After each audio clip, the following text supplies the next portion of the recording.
नमस्कार, FinanceSeva.com में आपका स्वागत है। इस वीडियो में हम सीए विकास जैन जी से हमारे व्यूअर्स के सीजीटी एमएससी स्कीम से जुड़े हुए सवालों के जवाब समझेंगे।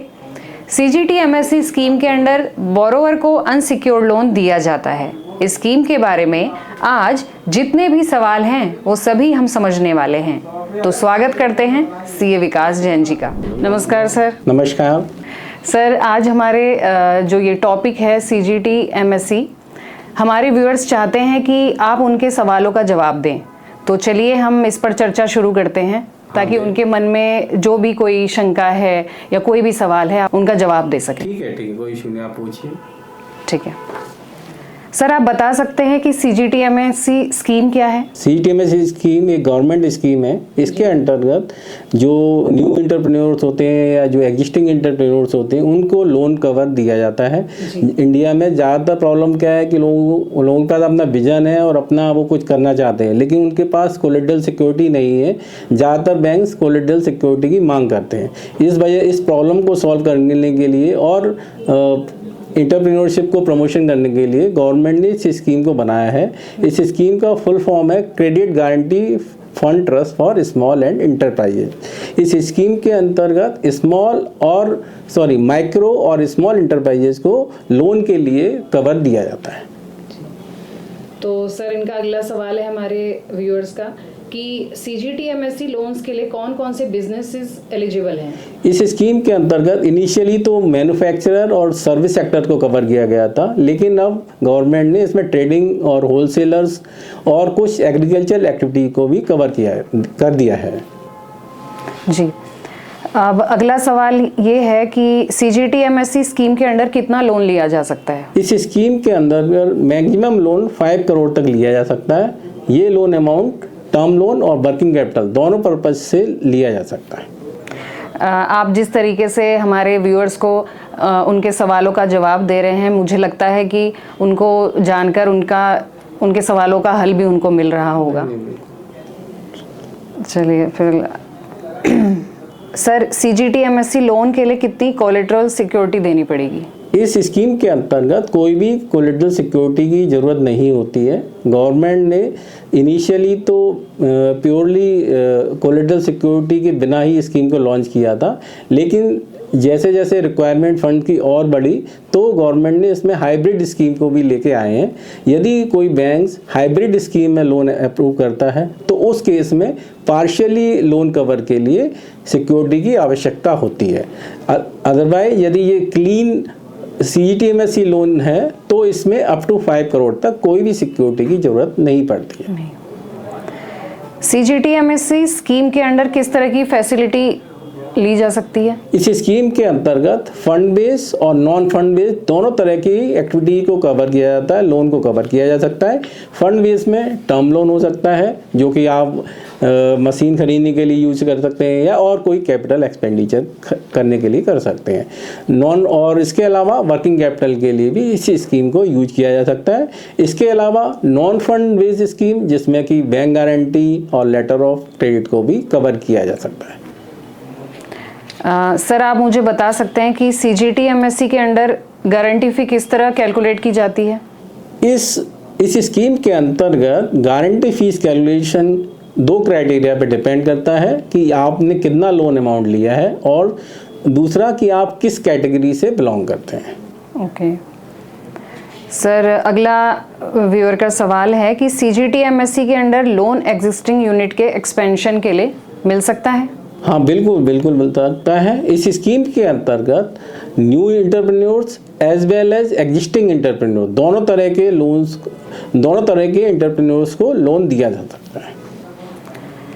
क्या सीजीटी एमएससी के under borrower multiple credit facilities ले सकते हैं? हाँ, इस स्कीम के अंतर्गत मल्टीपल बैंक से लोन लिया जा सकता है, मल्टीपल कैटेगरी ऑफ लोन्स लिया जा सकता है। जैसे मैंने पहले भी आपको बताया है कि इस स्कीम के अंतर्गत वर्किंग कैपिटल और टर्म लोन दोनों के लिए लोन लिया जा सकता है और इसमें मल्टीपल बैंकों से भी लोन लिया जा सकता है। जैसे कि यदि आपने कोई मशीन लोन एक बैंक से लिया है और आपने 2 करोड़ का लोन कवर वहाँ से कर दिया है, उस बैंक के साथ कर दिया है, और आप दूसरे बैंक के पास 3 करोड़ के लिए वर्किंग कैपिटल की लिमिट के लिए जाते हैं, तो वहाँ पे भी दूसरे बैंक को 3 करोड़ का इंश्योरेंस कवर इस स्कीम के मिल जाएगा। लेकिन हाँ, ओवरऑल लिमिट 5 करोड़ की ही होगी।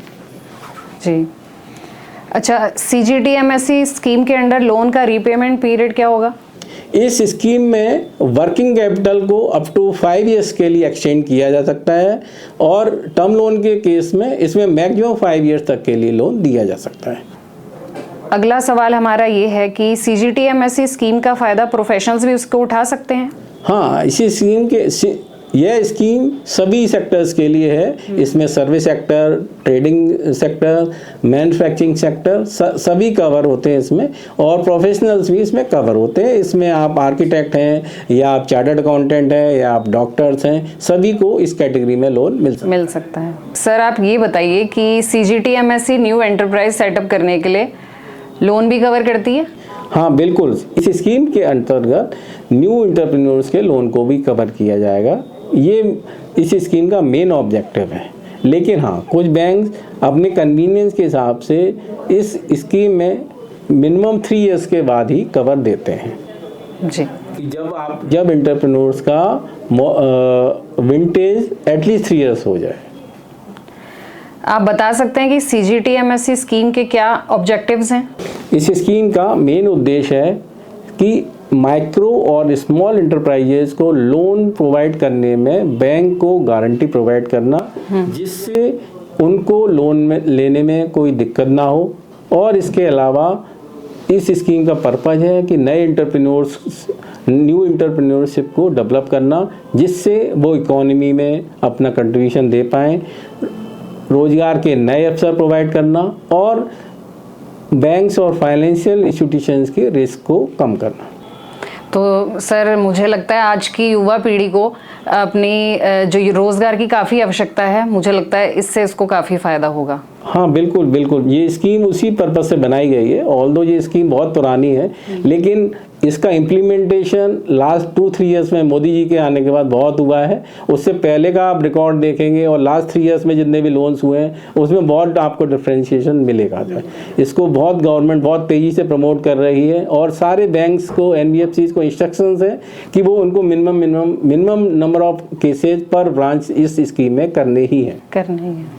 और गवर्नमेंट ने इसको प्रमोट करने के लिए इसकी लिमिट पहले 2 करोड़ थी, लेकिन करंट सिनेरियो को देखते हुए और कैपिटल एक्सपेंडिचर की रिक्वायरमेंट को देखते हुए इस अमाउंट को 2 करोड़ से बढ़ाकर 5 करोड़ कर दिया गया। तो आपके कहने का मतलब है अब की बार जो गवर्नमेंट है उसका काफ़ी योगदान रहा? हाँ बिल्कुल बिल्कुल योगदान है। पहले आप जाएंगे तो वो मना ही कर देते हैं, ऐसी कोई स्कीम ही नहीं है बैंक में। लेकिन अब लास्ट 2-3 साल तक जब से मोदी जी ने इसको प्रमोट किया है, हर व्यक्ति बैंक में जाता है तो कहता है नहीं CGTMSE में लोन दीजिए, CGTMSE में लोन दीजिए।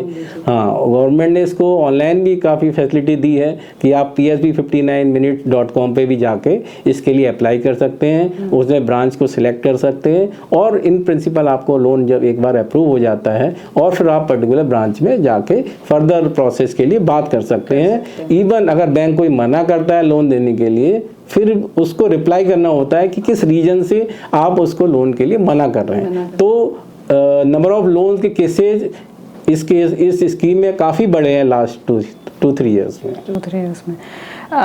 मेरा मानना है कि डिजिटल प्लेटफॉर्म कहें या ऑनलाइन आजकल इतना ज़्यादा हो चुका है कि हर व्यक्ति के लिए वो सहज है। हाँ बिल्कुल है, बिल्कुल काफ़ी कन्वीनियंस हुआ है इसमें। ठीक है, तो चलिए सर, अगला सवाल हमारा ये है कि CGTMSE स्कीम के लिए एलिजिबल क्राइटेरिया क्या है? इस स्कीम में आपका यूनिट MSME में रजिस्टर्ड होना चाहिए। इसकी कैटेगरी माइक्रो और स्मॉल होनी चाहिए। माइक्रो इंटरप्राइजेज उन इंटरप्राइजेज को कहते हैं जिसमें capital investment plant and machinery में 1 करोड़ से ज़्यादा ना हो और जिनका टर्नओवर 5 करोड़ से ज़्यादा। स्मॉल इंटरप्राइजेज वो इंटरप्राइजेज कहलाए जाते हैं जिसमें प्लांट एंड मशीनरी में इन्वेस्टमेंट 10 करोड़ से ज़्यादा ना हो और मैक्सिमम टर्नओवर 50 करोड़ से ज़्यादा नहीं हो। यदि किसी इंटरप्राइजेज का टर्नओवर 50 करोड़ से ज़्यादा इंक्रीज हो जाता है तो वो इस स्कीम में एलिजिबल नहीं है। अगला सवाल हमारा है, किस बैंक से ये लोन लिया जा सकता है?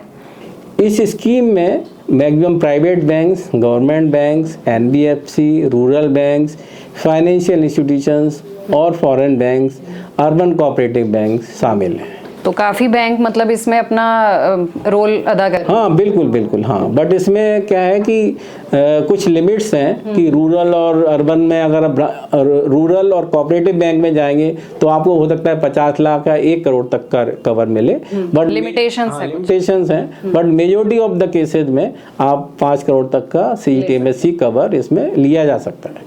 ठीक है सर, अगला सवाल है, CGTMSE स्कीम में कौन कौन सी क्रेडिट फैसिलिटीज कवर है? इस स्कीम में फंड बेस और नॉन फंड बेस दोनों तरह की स्कीम्स कवर हैं। फंड बेस में आप वर्किंग कैपिटल और टर्म लोन कंसीडर कर सकते हैं और नॉन फंड बेस में लेटर ऑफ क्रेडिट और बैंक गारंटी को कंसीडर कर सकते हैं। अगला सवाल है हमारा, CGTMSE स्कीम में लोन अप्लाई कोई करना चाहते हैं तो इसके लिए कौन कौन से डॉक्यूमेंट्स की रिक्वायरमेंट होगी? इसके लिए बेसिकली इंडिविजुअल KYC, अगर कंपनी है या पार्टनरशिप फर्म है तो उसके KYC होंगे। आपके पास MSME रजिस्ट्रेशन होना चाहिए। अगर आप GST एप्लीकेबल है तो आप GST का रजिस्ट्रेशन आपके पास होना चाहिए जी। आपके एग्जिस्टिंग यूनिट्स हैं तो आपको 3 इयर्स के फाइनेंशियल सबमिट करने होंगे। यदि आपकी न्यू यूनिट है तो आपको अपना प्रोजेक्ट रिपोर्ट सबमिट करना होगा।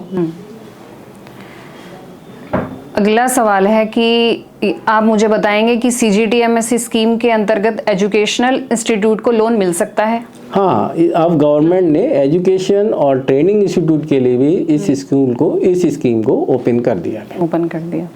सर, अब आप मुझे बताइए कि इस स्कीम के अंडर होलसेलर को लोन मिल सकता है? हाँ, पहले इनिशियली इस स्कीम में होलसेलर्स कवर नहीं थे, लेकिन अब गवर्नमेंट ने इस स्कीम को होलसेलर्स के लिए भी खोल दिया गया। ओके। अगला क्वेश्चन ये है कि CGTMSE स्कीम में किस तरह की लोन फैसिलिटी को कवर किया जा सकता है? इस स्कीम में machine loans, working capital, letter of credit, bank guarantee और भी किसी भी तरह की क्रेडिट फैसिलिटी को इस स्कीम में कवर किया जा सकता है। मुझे लगता है कि हमारे जो व्यूअर्स हैं या हमारे जो दर्शक हैं, आपके सवालों से, आपके जवाब से उनके सवाल बहुत अच्छे से उनको उसका जवाब मिल रहा होगा। सर, अगला सवाल है कि हाइब्रिड CGTMSE क्या है? हाँ, हाइब्रिड CGTMSE स्कीम एक CGTMSE स्कीम का एक्सटेंडेड वर्जन है जो कि लास्ट 2 इयर्स में गवर्नमेंट ने चालू किया है। इनिशियली ये प्योरली CGTMSE स्कीम ही थी। इसमें मैक्सिमम लोन 2 करोड़ तक कवर हुआ करता था, लेकिन बाद में इसको 5 करोड़ तक कवर किया गया। लेकिन उस समय क्या इस स्कीम में ये था कि यदि आपने कोई कोलेटरल सिक्योरिटी लोन में ली हुई है तो बैंकर को इस स्कीम में कवर नहीं मिलता था।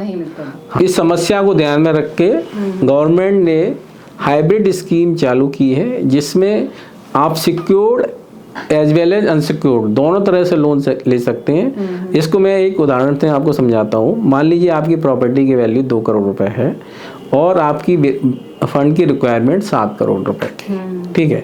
तो बैंक भी 2 करोड़ की प्रॉपर्टी पे 7 करोड़ का आपको लोन नहीं देगा, ठीक है। लेकिन क्योंकि रिक्वायरमेंट ही आपकी 7 करोड़ की है, 2 करोड़ में आपका प्रोजेक्ट नहीं लग सकता। तो उस केस में बैंक्स इस हाइब्रिड स्कीम में जा सकता है और as a secured loan 2 crore की प्रॉपर्टी पे सिक्योर्ड लोन कवर करेगा और 5 करोड़ के लिए वो CGTMSE कवर लेगा। इस तरह से बैंक के लिए 7 करोड़ का पूरा लोन कवर हो गया है, उसकी रिस्क पूरी कवर हो गई है। हाँ, और बोरोअर के लिए फ़ायदा ये है कि उसको जो CGTMSE की फ़ीस है वो सिर्फ 5 करोड़ रुपए पे देनी होगी। अब सर ये बताइए कि बैंक जो है वो CGTMSE स्कीम में थर्ड पार्टी गारंटी मांग सकता है? हाँ, यदि अगर आपका लोन हाइब्रिड CGTMSE स्कीम में पास होता है तो उस केस में बैंक आपसे थर्ड पार्टी गारंटी मांग सकता है। लेकिन यदि ये लोन प्योरली CGTMSE स्कीम में पास होता है तो तो बैंक आपसे थर्ड पार्टी गारंटी नहीं मांग सकता। ओके। अब हमारा अगला सवाल है कि CGT-MSE स्कीम के अंतर्गत एक से ज़्यादा बैंक एक ही बोरोवर के लिए कवर ले सकते हैं? हाँ बिल्कुल। हाँ, अगर मान लीजिए आपके 2 लेंडर हैं, मान लीजिए किसी ने टर्म लोन आपको मशीन के लिए दिया है, किसी दूसरे बैंक ने वर्किंग कैपिटल लिया है, तो दोनों बैंक CGT-MSE में कवर ले सकते हैं, लेकिन मैक्सिमम कवर 5 करोड़ से ज़्यादा नहीं होना चाहिए। जी। अच्छा, अब ये बताइए कि CGT-MSE में लोन लेने का प्रोसीजर क्या है?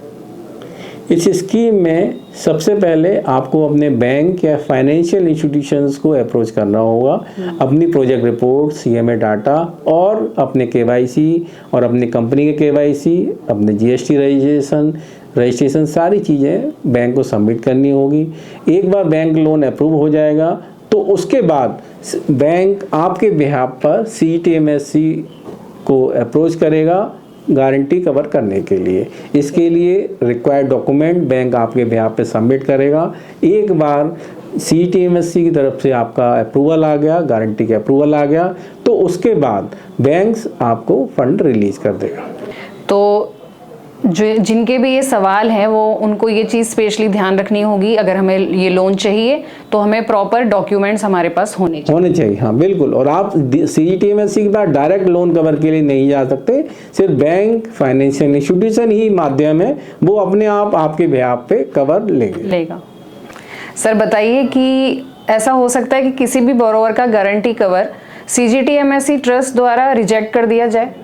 हाँ, ये हो सकता है। अगर CGT-MSE CGT-MSE के पास आपके डॉक्यूमेंट सबमिट किए गए बैंक के द्वारा और वो उन डॉक्यूमेंट से सबमिट नहीं है, या उसको लगता है कि इस बोरोवर को कवर नहीं देना है, तो वो मना कर सकता है और इसके लिए कोई अपील नहीं की जा सकती। अपील नहीं कर सकते। अब ये बताइए कि मैक्सिमम 5 करोड़ की लिमिट किस तरह चेक की जाएगी? देखिए, यदि आपने वर्किंग कैपिटल लोन लिया हुआ है तो जो टोटल सैंक्शन अमाउंट है उसको ही 5 करोड़ की कैलकुलेशन के लिए कैलकुलेट किया जाएगा। यदि आपने कोई टर्म लोन फुली डिसबर्स है तो जो टर्म लोन का आउटस्टैंडिंग है उस वैल्यू को कंसीडर किया जाएगा। यदि कोई टर्म लोन पार्शियली डिसबर्स है तो टोटल सैंक्शन अमाउंट को 5 करोड़ की लिमिट कैलकुलेशन के लिए यूज किया जाएगा। अब बताइए कि CGT-MSE कवर को लोन के टेन्योर के दौरान कभी भी लिया जा सकता है? हाँ बिल्कुल लिया जा सकता है, बट नॉर्मली बैंक जब लोन अप्रूव करते हैं तभी ये कवर ले लेते हैं। बट हाँ, लेकिन कोई रिस्ट्रिक्शन नहीं है।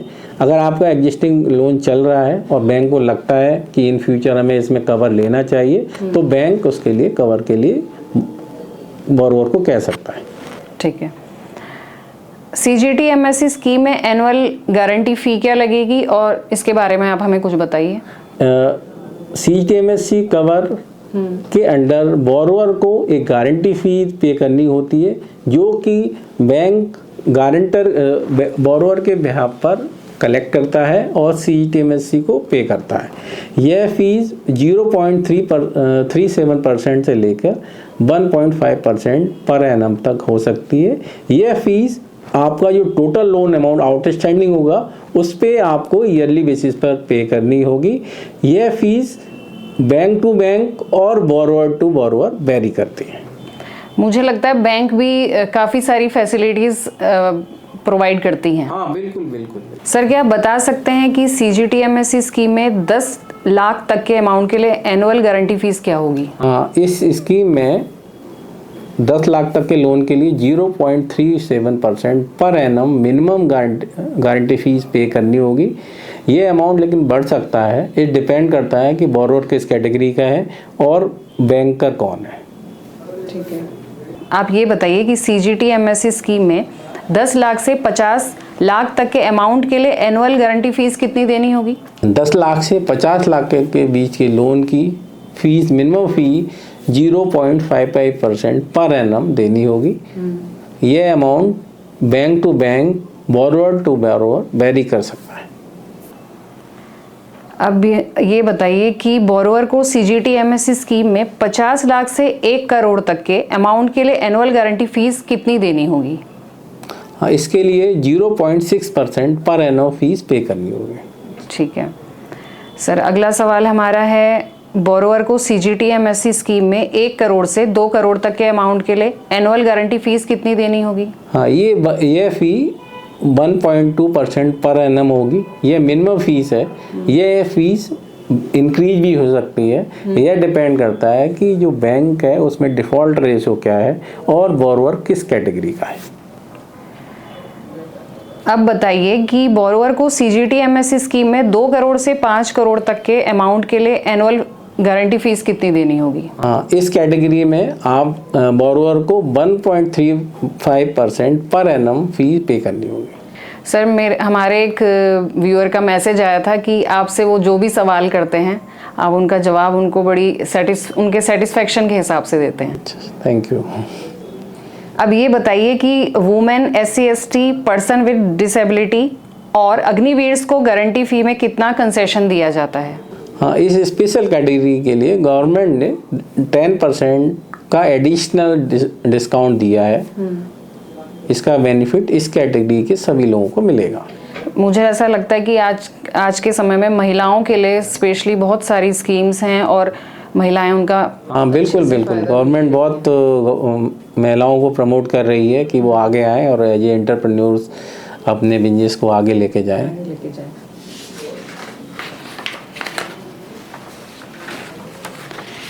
सर, अब बताइए कि NER including Sikkim, UT of Jammu Kashmir और UT of Ladakh, aspirational district और आइडेंटिफाइड क्रेडिट डेफिशिएंट डिस्ट्रिक्ट्स को गारंटी फी में कितना कंसेशन दिया जाता है? हाँ, इस कैटेगरी में भी 10% का एडिशनल कंसेशन है। जो फीस मैंने आपको पहले बताई है उसमें एडिशनल 10% कंसेशन और दिया गया है। अगर बात करें Z सर्टिफिकेट की, तो आप बता सकते हैं कि उन्हें गारंटी फी में कितना कंसेशन दिया जाता है? हाँ, इस कैटेगरी में भी 10% का एडिशनल कंसेशन जी। CGT-MSC स्कीम में maximum extent of guarantee coverage कितना % है? इस कैटेगरी में नॉर्मली 75% से लेकर 85% तक का गारंटी कवर अवेलेबल होता है, जो कि बैंकर्स को उसके लोन पर मिलता है। लेकिन कुछ स्पेशल केसेस में 85% से भी ज़्यादा 90% तक को कवर किया गया। सर, अगला सवाल है, अगर कोई MSC लोन पे नहीं करता और डिफ़ॉल्ट करता है तो ऐसी कंडीशन में क्या होगा? हाँ, इस कंडीशन में डिपेंड करता है कि बोरोवर की कैटेगरी क्या है, उसके टोटल लोन को कितना कवर मिला है। जैसे मैंने आपको पहले बताया कि इसमें 75% से लेकर 90% तक का लोन कवर होता है। यदि मान लीजिए किसी बैंक का 50 लाख का लोन खराब होता है तो इसमें मैक्सिमम 45 लाख का रिस्क कवर CGT-MSC से कवर होगा, जो कि बैंक को डिफ़ॉल्ट होने पे मिलेगा, और 5 लाख रुपीज़ का जो लॉस है वो बैंक को बियर करना पड़ेगा। ठीक है। CGT-MSC स्कीम के अंडर गारंटी अप्रूवल में कितना टाइम लगता है? नॉर्मली इस स्कीम में लोन अप्रूवल करने के बाद बैंक CGT-MSC को अप्रोच करता है और वो बोरोवर के क्रेडेंशियल सबमिट करता है। उसके बेसिस पर I think within a week ये अप्रूवल्स आ जाते हैं। काफ़ी जल्दी इसका फ़ायदा है। हाँ, बिल्कुल। अच्छा, अब बताइए कि अगर MSC CGT-MSC गारंटी में एक बार कोई डिफ़ॉल्ट कर चुका है तो क्या वो दोबारा इसके लिए अप्लाई कर सकता है? हाँ, बिल्कुल। यदि हो सकता है किसी बोरोवर ने 1 साल फीस पे नहीं की और उसका लोन कंटिन्यू रहा या इन फ्यूचर वो दोबारा लोन लेता है, तो अगर उसका क्रेडेंशियल सही है, बैंक उसको लोन अप्रूव कर देता है, तो वो इसमें कवर ले सकता है। बैंक उसके लिए कवर के लिए CGT-MSC को अप्लाई कर सकता है। अब सर, ये है अगला सवाल कि बोरोवर जिसमें एक लैंडिंग इंस्टीट्यूशन से CGT-MSC कवर लिया है, वो दूसरे लैंडिंग इंस्टीट्यूशन पर स्विच कर सकता है? हाँ, बिल्कुल कर सकता है। यदि मान लीजिए कि आपकी लिमिट कहीं 1 करोड़ की चल रही है और आपने X बैंक के साथ लोन ले रखा है और आप इन्हेंसमेंट चाहते हैं और आप अपना लोन एडिशनल लेट्स से आप 2 करोड़ का लोन और लेना चाहते हैं, तो आपको वो कवर दोबारा से लेना पड़ेगा। पहले जो फ़ी पे की है वो आपको रिम्बर्स नहीं होगी प्रोराटा बेसिस पर। आपको नया कवर नई लोन की फैसिलिटी पर लेना होगा। अब ये बताइए सर कि क्या कोई बोरोवर सीधा सीजीटी एमएससी में गारंटी के लिए अप्रोच कर सकता है? अगर कोई बैंक उसे लोन लेने के लिए रिफ्यूज़ कर दे तब क्या होगा? नहीं, कोई भी बोरोवर डायरेक्ट सीजीटी-एमएससी को अप्रोच नहीं कर सकता। ये मैंने ऑलरेडी आपको पहले बताया है कि बोरोवर के बिहाफ पर सिर्फ बैंक ही अप्लाई कर सकता है। अब ये बताइए कि क्या कोई बोरोवर एक बार सीजीटी एमएससी में लोन सैंक्शन हो जाने के बाद बैंक से अमाउंट इंक्रीज करने के लिए रिक्वेस्ट कर सकता है, रिक्वेस्ट डाल सकता है वहाँ दोबारा? हाँ बिल्कुल। हाँ, जैसे लोन की अगर एडिशनल रिक्वायरमेंट है तो बैंक दोबारा से सीजीटी-एमएससी को अप्रोच करेगा और अपने कवर को बढ़ाएगा। इसका मतलब काफ़ी फैसिलिटीज। हाँ बिल्कुल, 5 करोड़ तक का बैंक लोन इस स्कीम में दे सकता है और विदाउट एनी प्रॉब्लम। अच्छा सर, अभी एक मेरा पर्सनल क्वेश्चन है कि सीजीटी एमएससी के अंडर रीपेमेंट के लिए कोई मोरेटोरियम पीरियड भी दिया जाता है? इसी स्कीम में बेसिकली लोन को कवर किया जा रहा है। तो अगर कोई किसी इंस्टीट्यूशन ने या बैंक ने आपका लोन अप्रूव किया है और उसमें मोरेटोरियम दिया गया है तो वो पीरियड भी इसी स्कीम में कवर होता है। इसमें कोई भी दिक्कत की बात नहीं है।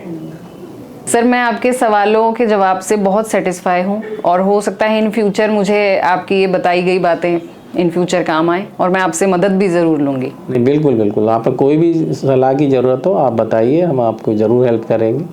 ठीक है। अच्छा, अब अगला सवाल हमारा है कि कोई भी बोरोवर अपने एग्जिस्टिंग लोन के लिए सीजीटी एमएससी कवर के लिए अप्लाई कर सकता है? हाँ बिल्कुल कर सकता है। कोई भी बोरोवर, बैंक उसके बिहाफ पर अप्लाई करेगा। यदि पहले उसने कवर नहीं लिया है बैंक ने किसी बोरोवर के लिए, लेकिन उसको लगता है कि इन फ्यूचर रिस्क ज़्यादा है और उसको इसमें स्कीम में कवर करना चाहिए तो वो कवर ले सकता है। सर, आपकी तरफ से हमारे व्यूअर्स के लिए कोई सलाह है कि अगर कोई सीजीटी एमएससी स्कीम के लिए अप्लाई करना चाहता है तो आप कुछ कहना चाहेंगे? हाँ बिल्कुल, देखो इस स्कीम में लोन मिलना आसान तो नहीं है। इवन गवर्नमेंट काफ़ी प्रमोट करती है, बैंक भी आगे आकर एनबीएफसी भी आगे आके इसमें लोन देने के लिए तैयार हैं। But majority of the banks except the government bank वो कहते हैं कि मिनिमम 3 इयर्स विंटेज होगा आपके बिजनेस का, तभी वो लोन के लिए आपको लोन देने के लिए तैयार होते हैं। लेकिन हाँ, कुछ गवर्नमेंट बैंक्स हैं वो ज़रूर आपको न्यू एंटरप्रेन्योरशिप में भी आपको लोन देंगे। हाँ, लेकिन इसके लिए आपके लिए सबसे बेटर है कि सबसे ज़रूरी चीज़ है कि आपकी प्रोजेक्ट रिपोर्ट प्रॉपर हो, आपका डॉक्यूमेंटेशन पार्ट बहुत स्ट्रांग होना चाहिए। आपको बैंकर को कन्विंस करना पड़ेगा कि आप कैपेबल हैं बिजनेस करने के लिए और आपने जो बिजनेस स्टार्ट करना चाहते हैं उसमें आपको एक्सपीरियंस है, आप इसको अच्छे से कर सकते हैं। सिर्फ आपने ये कॉन्फिडेंस अपने बैंकर को देना है। अगर एक बार आपने उनको सेटिस्फाई कर दिया अपने प्रोजेक्ट रिपोर्ट से, अपने वर्किंग से या और वो वर्किंग अपने एक्सपीरियंस से, तो ज़रूर बैंक्स आपको लोन देने के लिए तैयार हो जाते हैं। लेकिन हाँ, कोई बात नहीं, आप छोटे अमाउंट से स्टार्ट कीजिए और इसको ग्रेजुअली धीमे आप इंक्रीज कर सकते हैं और ये 5 करोड़ रुपए तक जा सकता है। लेकिन आप हाँ, डे 1 में आप किसी बैंक को बोलेंगे कि मुझे 5 करोड़ लोन दे दीजिए तो नोबडी विल, मतलब जल्दी से आप पर ट्रस्ट नहीं करेगा। स्टार्ट विद 50 लाख, 1 करोड़, और जब एक बार आप कुछ बिजनेस कर लेंगे, 1 साल आप अपनी परफॉर्मेंस बैंक को दिखाएंगे तो ज़रूर बैंक आपको इसको फर्दर एज पर आपके रिक्वायरमेंट से इंक्रीज कर देगा। तो ये थे सीजीटी एमएससी स्कीम से जुड़े कुछ सवाल। उम्मीद करती हूँ कि आपको ये वीडियो पसंद आई होगी। अगर आप भी सीजीटी एमएससी स्कीम का फ़ायदा उठाना चाहते हैं तो आज ही financeseva.com के कॉन्टैक्ट नंबर 9863020202 पर कॉल करें या आप financeseva.com की वेबसाइट पर अपनी डिटेल्स फिल करें। हमारी टीम आपसे जल्द से जल्द कांटेक्ट करेगी। और अगर अभी तक भी आपने हमारे चैनल को सब्सक्राइब नहीं किया है तो सबसे पहले चैनल को सब्सक्राइब करें, क्योंकि हम आपके लिए personal finance, business finance, GST, income tax, startup case studies और बिजनेस केस स्टडीज़ की वीडियोस भी लेकर आते हैं। वीडियो को लाइक और शेयर करना न भूलें। तो आज की इस वीडियो के लिए इतना ही। आपसे जल्द मुलाकात होगी एक नई वीडियो के साथ। तब तक के लिए धन्यवाद।